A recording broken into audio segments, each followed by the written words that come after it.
ఈ జెన్జీ వాళ్ళు మామూలుగా చేసేది ఏంటంటే ఫాస్ట్ ఫుడ్స్ తినడము, టైంకి నిద్రపోకపోవడము, ఫోన్లు ఎత్తుకొని తినడము ఇట్లాంటివి ఉంటాయి. వీళ్ళకి ఫోన్లు ఎత్తుకొని దాన్ని ఏమంటారంటే మైండ్లెస్ ఈటింగ్ అంటారు. ఓకే, మైండ్లెస్ ఈటింగ్ అంటే ఏంటంటే మనం ఫోన్లో చూస్తూ ఉంటాము కానీ నోట్లో ఒకటి పోతూ ఉంటుంది. మన బ్రెయిన్ ఇంపల్స్ ఒకటి ఉంటుంది, మన ఫుడ్లో ఒకటి పోతుంది.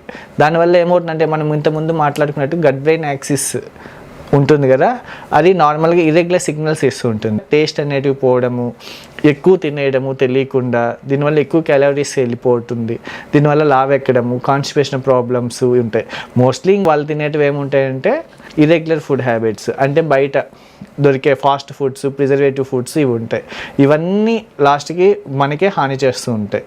20 minutes రెగ్యులర్ వాక్, కాఫీలు టీలు ఎర్లీగా తాగకుండా, లేట్ నైట్ మీల్స్ తినకుండా ఉండాలి. లేట్ నైట్ మీల్స్ ఎందుకు తినకూడదు అంటే మనకి బాడీలో ఆఫ్టర్ 6 పైన ఇన్సులిన్ ప్రొడక్షన్ అనేది మార్నింగ్ కంటే తక్కువ ఉంటుంది. మనం తినే ఫుడ్లలో ఒకవేళ కార్బోహైడ్రేట్స్ ఇట్లా ఎక్కువ ఉన్నాయి అనుకో, షుగర్ కంటెంట్ ఫుడ్స్ ఉన్నాయనుకో, మన బాడీలో అంత ఇన్సులిన్ రాదు. అంత ఇన్సులిన్ రాకపోతే ఏమవుతుంది, కడుపులో అక్కడే ఫుడ్ ఉండిపోతుంది, మనం ఇమీడియట్గా పడుకునేస్తాం. కాబట్టి గ్రావిటీ వల్ల గట్ మూమెంట్స్ తక్కువ ఉండడం వల్ల మనకు ఫుడ్ బ్లోటింగ్ రావడము, నెక్స్ట్ రోజు అసిడిటీ రావడము, ఇండైజెస్ట్ ఫుడ్ వల్ల కాన్స్టిపేషన్ ఇలాంటివన్నీ వస్తూ ఉంటాయి.